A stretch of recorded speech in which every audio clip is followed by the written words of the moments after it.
Good evening, SPYM and friends and family. It is obviously not morning, and it is even later today than it was yesterday when I was running behind schedule and did the devotional. But we wanted to go ahead and still do the devotional tonight, not skip today, because I think it's important for us to be consistent. And today's scripture and message is really important for all of us. So rather than, as the devotional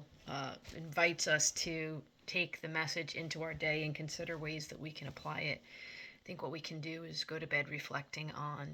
the word and the message and the thoughts, and hopefully wake up refreshed to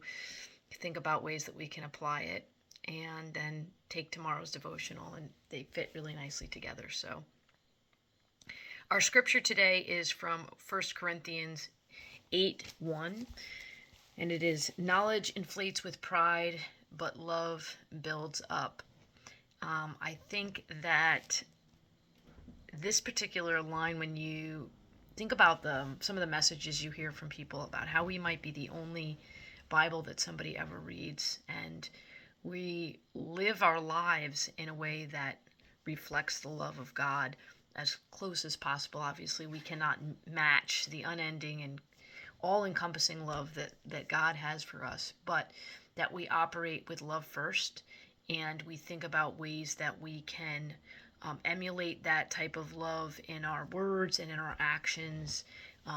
to ourselves in addition to others, right? Because it's important for us to love ourselves as these incredible,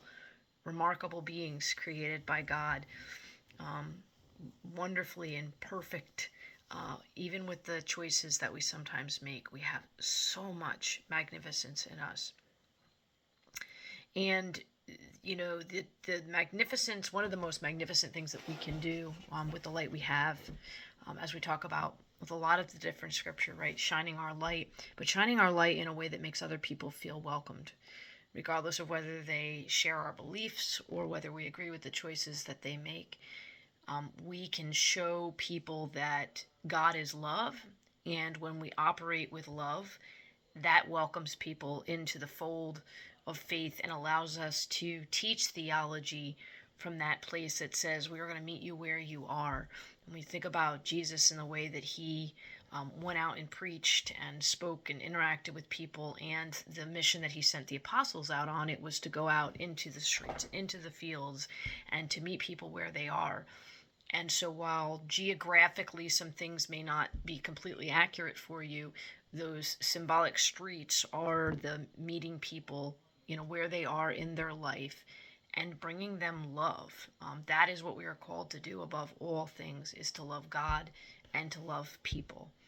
And so we can think about ways that we can do that in our daily lives by